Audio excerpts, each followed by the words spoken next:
Welcome back to Tristan Reviews, and happy Halloween.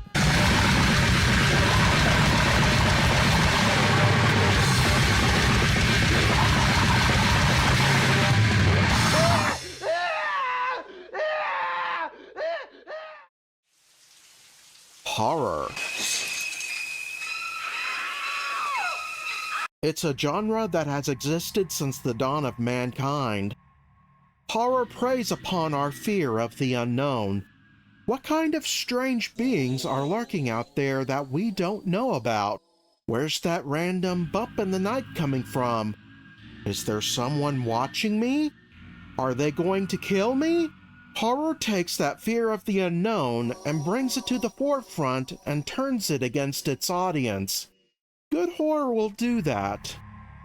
For example, arguably the most common phobia that is played up in horror is people's fear of darkness or nighttime, known in psychological circles as nyctophobia. One movie I can think of off the top of my head that plays this up is The Descent, a 2005 movie that also touches heavily upon spelunkophobia, or a fear of caves. It's a movie about a group of women who venture into an unexplored cave system and get lost. If that wasn't bad enough, they're being hunted by these weird pale monsters called crawlers. Another example would be the Alien franchise, which takes people's astrophobia and alienophobia and makes that the focus. My personal favorite genre of horror are slasher films, especially those from the 1980s, with the Friday the 13th and Halloween franchises being the most prominent in my mind. Nowadays, video games based around horror are commonplace. You got your Resident Evils, your Silent Hills, Alan Wake, mouthwashing, the list goes on. So as I was skimming through a gaming magazine back in the late 2000s, a game called Splatterhouse caught my eye. I was instantly intrigued. I later found out it was a reboot of an arcade game of the same name. In the end, I never picked up the 2010 version of Splatterhouse, mostly because the reviews at the time weren't too kind to the game, but its premise still lingered in my mind. Yeah, thanks a lot, game journalists. So what is the original version of Splatterhouse? I never saw an arcade cabinet of the game in my area, so let's look at the original version of Splatterhouse. Splatterhouse was developed and published by Namco for arcades and released in Japan back in late 1988 and early 1989 for everywhere else. The game is a single-player side-scrolling beat-em-up. You go through 7 stages, with most of them split into sections, as you fend off all kinds of nasty creatures with a boss waiting for you at the end. You take control of a young college student named Rick Taylor. After he and fellow student Jennifer Willis get stranded out in the woods during a storm, the pair finds an old mansion and attempt to take refuge there.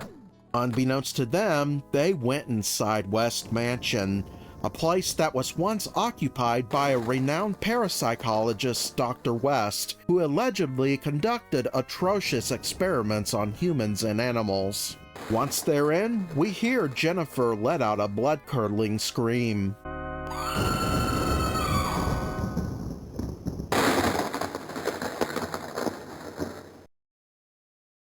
Pop in a quarter or two, and we see a comatose Rick lying on the ground with a mysterious mask floating above him. The mask attaches itself to Rick's face, and it's on. I'll go ahead and talk about the UI real quick. The masks up at the top of the screen are your lives. You're given 2 lives per credit. Lose all your lives, you have 10 seconds to continue before it's game over. If you continue, you start at the beginning of the stage you died on, which adds to the difficulty of each playthrough. The game keeps score throughout your time. Once you die, if you get a high enough score, you can enter your initials. The score resets back to 0 if you choose to continue. On the bottom part of the screen, there's these hearts. Those are your health. You're allowed to be hit 4 times per life, but you can have up to 5 hearts at max. The game gives you an extra heart once you complete a stage, and item displays the weapon you are currently equipped with. What stands out to me immediately is that the whole game looks like it takes place on a Cannibal Corpse album cover. The first stage looks like a prison that's smack dab in between the dankest, sweatiest, and stinkiest part of Satan's butt crack. There's a meat cleaver right there in front of you, and this sets the tone going forward.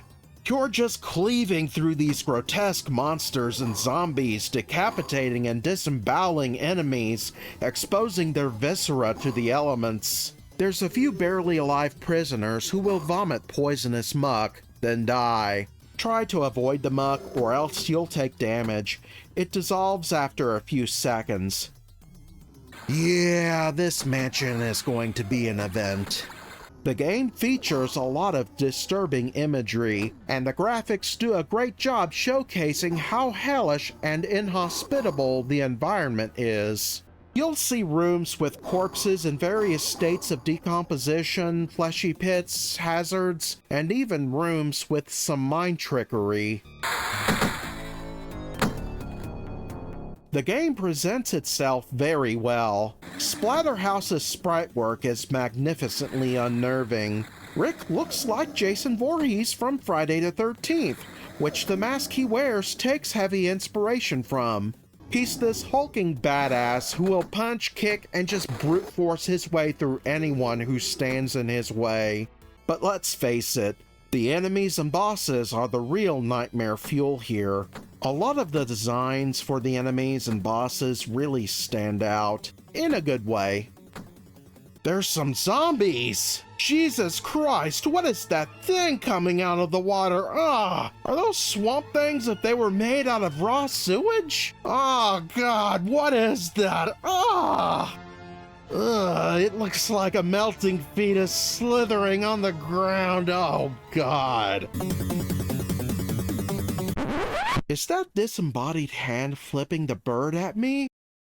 How disrespectful. Get the fuck out of here! Oh dear Lord, he's got chainsaws! Ew, what is that? The controls are pretty simple. You have a single joystick that allows Rick to move left or right, as well as crouch and turn his back toward the camera. If there's a weapon on the ground, you can just stand over it and crouch. He automatically picks it up. You can also pick up weapons by pressing up if they're stuck behind him. Along with the joystick, there's also 2 buttons, an attack button and a jump button. Rick's regular attacks include a simple jab, a crouching kick, and a jump kick. There's one special attack that Rick can execute, the sliding kick, though it is tricky to pull off, especially in high-pressure situations. It involves jumping forward, then you press down forward on the joystick and the attack button at the same time once you land. I found myself using this attack very sparingly, and it is a pain to get going, so I didn't bother all that much. Besides that, there are no other attacks, not even throws, which I think could add some variety to Rick's repertoire. But for what we got, I'm pretty satisfied. For a game with such an atmosphere, you would expect the music to be equally as unsettling and eerie.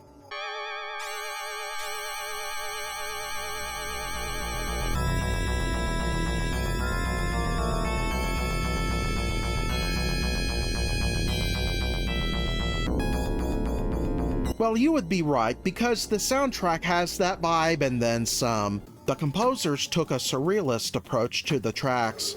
I hesitate to call the music dreamy because I don't think that's what they had in mind.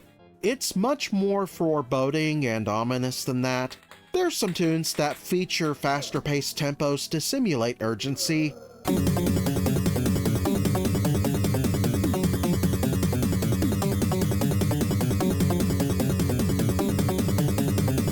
But most of the tracks are these plodding, distorted, or ambient pieces.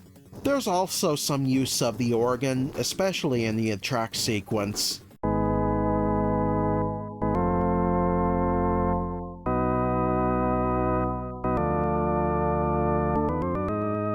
The sound design is equally as good and memorable as the music and fits the game quite nicely.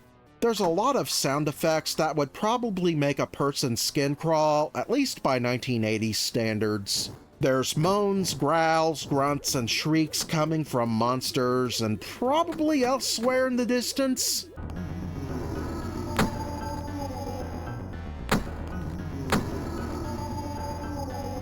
I love the thudding sound of a blunt weapon being used against the enemies.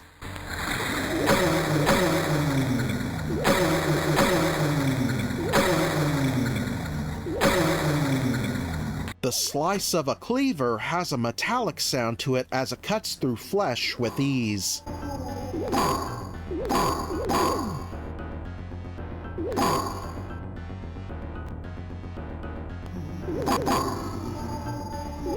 Even the voice acting sounds off. More on that later. I won't lie, the game features pretty stiff difficulty, but for the most part, it is pretty straightforward. There are some sections that feature platforming, but those are few and far between. For pretty much all of Splatterhouse, you go left to right, pounding enemies into hamburger. Some stages feature auto-scrolling sections, which aren't too hard by themselves, but with a deadly electrified purple haze following you throughout the game, it's best not to dilly-dally. This haze will take away health if you come in contact with it. Some enemies take a single hit to die, others more. Some will get hit, their heads detach from their bodies, and you have to punch the flying heads, and they die permanently. Stage 3 is the only stage where you can wield a shotgun. Each shotgun has 8 rounds of ammunition. Now you have a choice to make. You can either blast through all the enemies on the stage until you get to a second shotgun at the end, or you can play more conservatively and save as much of your ammo as you can and take the second shotgun with you into a boss fight with this big mean red guy with chainsaws attached to his arms. If you pick the latter option, you can cheese this fight by just blasting him until he dies.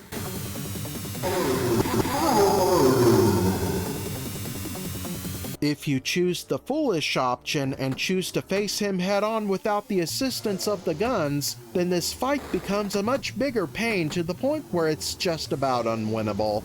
How you go about it is up to you. Playing through the game, I noticed there's some stages with multiple routes. For example, you'll come upon these shadows on the bridge in Stage 3. If you step into these shadows, then a hand grabs you and pulls you under. You'll wind up in an auto-scrolling stage similar to the sewers in the previous stage. You have to dodge these metal balls while killing some swamp things. While this is a short section, it can get a bit intense, so it's best to avoid the shadows and jump over them. It's pretty simple to do if you're paying attention. Stage 5 is basically a maze. You start off in this room where you're breaking chairs with a 2x4. Next is a room where you have to jump on platforms and avoid falling into this flesh pit. From there, you can either go up or down. You may find yourself in a room full of leeches. You may be in a basement full of these zombies that get resurrected by this scarecrow-looking thing. You may fall down a hole and wind up in a completely different room. Because of this, there is good replay value here. The game allows you to experiment with different routes and see which way is the best way to go in this area. If there's any knocks against Splatterhouse, is that Rick has some wonky hurt boxes. If he's not crouching, then he can be damaged when hit in the legs, though this can be remedied somewhat by simply doing crouching attacks. But the more egregious spot on him is around the top of his head. This is especially frustrating trying to get through Stage 6 where you're inside this fleshy hallway and these snot bubbles are randomly forming along the ceiling and floor. These bubbles have a tendency to hit Rick in the head where there's no protection. I think a way to fix this would have been to give the player the ability to attack in an upward trajectory. But on top of that, if the snot bubbles hit the floor in front of or behind Rick, They break out of their bubbles and they become what I call snot monsters. They hurl themselves at Rick and attach themselves to his back. You have to shake them off by wiggling the joystick, or else they'll drain your health fairly quickly in a similar manner to the leeches from earlier in the game. Aside from the hurtbox problems, Stage 6 is just frustrating to get through. Though the stage is just one section, the hall is a bit long in the tooth. You get swarmed pretty easily the further in you go, especially if you're punching this pulsating cyst at the end while it, the ceiling, and the floor are spawning more bubbles than ever. The one saving grace by this point is that you're nearly at the end of the game. I think now is a good time to spoil the end of this nearly 40-year-old game. This is your official spoiler warning, and here we go. After defeating the boss at the end of Stage 4, you come to an altar where Rick gets a semblance of peace as soothing church organ music plays.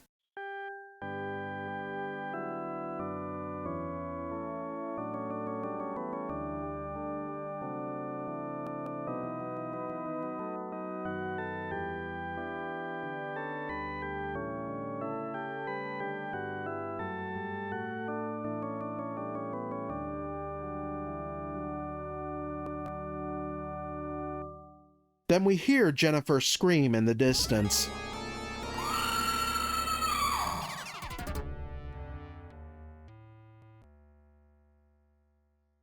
He fights his way through Stage 5, going through this maze of rooms.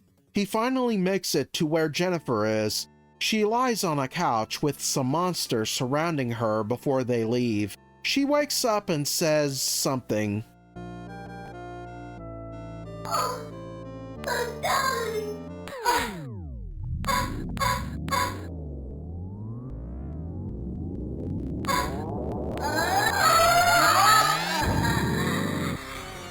There's been a bit of a debate over the years about what Jennifer says here. I remember some claims of her saying, "I'm dying," but I don't buy this. She looks like she's in good condition when we first encounter her, like she was merely being held hostage. The theory I'm willing to buy is that she's saying, "My darling." Knowing how she transforms into this hell spawn, she's definitely possessed by this thing and it's playing mind games with Rick. But this is all my personal opinion. You're free to come to your own conclusions. I personally don't mind how inaudible the voice acting is, as it adds to the creepy vibe of the game. Even just a simple shriek by Jennifer sounds memorable.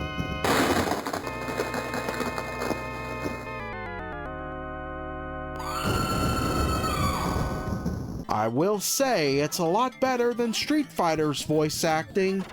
At least here, there's emotion and not some voice line read that sounds robotic and unnatural for a game that has a bit more of a grounded feel. Brooklyn, but don't forget there are many dogs like you all over the world. The voice acting in Splatterhouse sounds excellent for a game made in 1988, even if you can't tell what the characters are saying. As much as I love how menacing this thing's laugh is, we have to kill it. It jumps around the room and you have to punch it just as it's about to land. It gets knocked back as it gets hit, then it extends its claws in an attempt to impale you, so watch for that. When it gets down to a certain amount of health, it transforms back into Jennifer. She says something inaudible, then it transforms back into the monster. Take more health away from it, and it transforms back into Jennifer a second time.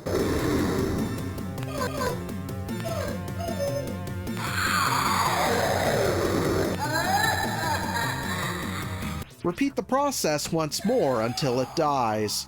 Jennifer transforms back to her old self.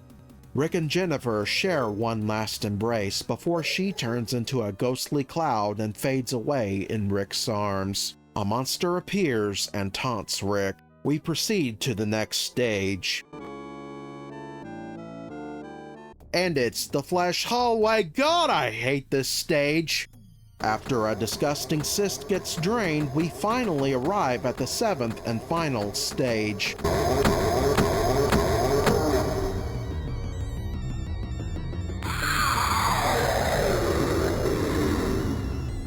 This stage is a short section where the only things to watch out for are rolling fiery logs, and these burning men who jump high enough for Rick to walk under them. At the end, he finds what looks like a lone grave with a wooden cross stuck in the ground. The mask shoots a ball of light at the cross, and suddenly...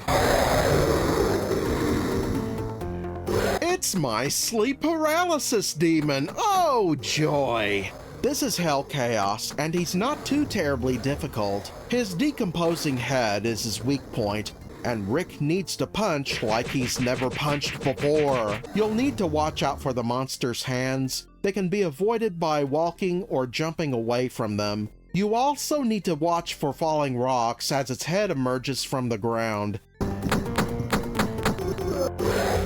After a bit, the enemy goes down.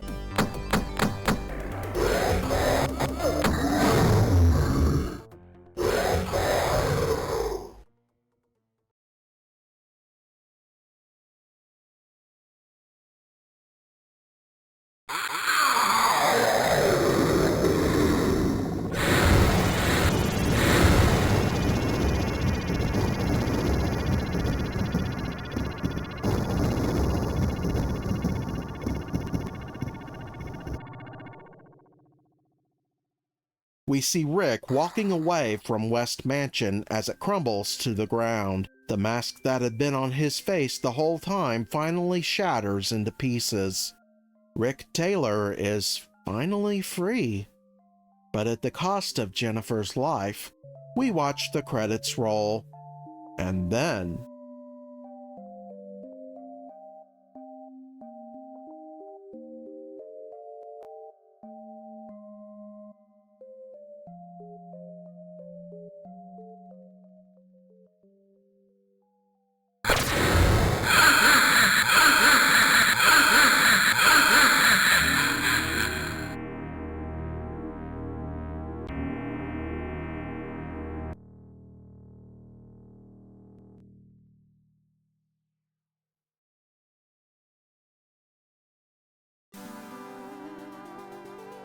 reflecting back on the narrative for a moment, Rick was a relatable protagonist. He and Jennifer were simply trying to find a place to ride out a thunderstorm, but they were unlucky enough to find themselves in a house of extreme brutality. When you love and respect someone so much, you risk your life for that person, whether it's a friend, significant other, family member, or even your own children. You're willing to save them by any means necessary. Even if it means forming a bond with a supernatural sentient mask, then so be it. To me, that's the most human aspect of this narrative, and even if this were a one-and-done game, Rick still tried his best, and while he ended up winning against evil forces, he didn't get what he truly wanted in the end. Fortunately, that's not the case, and we would see him again in the future.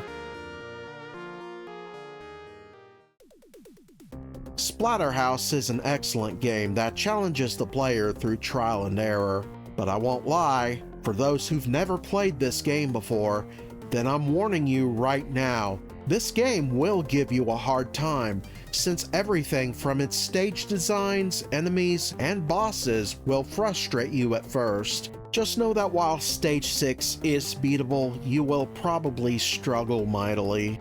There's also the odd hurt boxes on Rick that might frustrate some, but it shouldn't be a deal breaker for most. I see it as adding to the challenge. If you had the quarters at the time, it was probably easy to spend them all on this one machine, because the game sucks you into its world of violence, entrails, and heroism. If you can't tell, I absolutely recommend you play Splatterhouse. If you like horror elements with a side of extreme amounts of brutality, gore, and bodily fluids with your beat-em-ups, along with challenging and engaging gameplay, then this game is definitely for you. It's especially great for a playthrough on Halloween, whether you're home alone or with friends at a party. You won't regret it. Splatterhouse was ported to several systems, most notably the TurboGrafx-16. While there's still violence in this port, there were some alterations to tone things down. For example, Rick's mask was recolored red to make it look less Jason-y. Is that a word? Because it should be. The cyst at the end of Stage 6 dies in a fiery explosion, and the Christian iconography was completely wiped.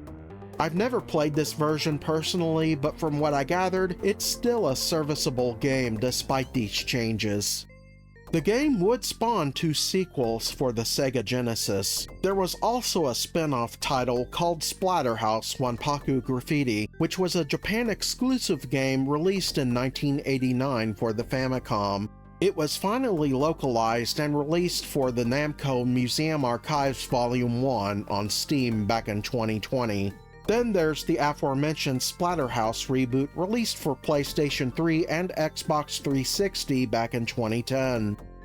Splatterhouse is a pretty accessible game. It's part of the Namco Museum for the Nintendo Switch via the eShop. The game is also available on the TurboGrafx-16 Mini, but it's obviously the port, not the arcade version. Finally, Hamster Corporation would release the game in 2023 as part of their Arcade Archives collection for PlayStation 4 and the Switch. Thanks for watching. Later.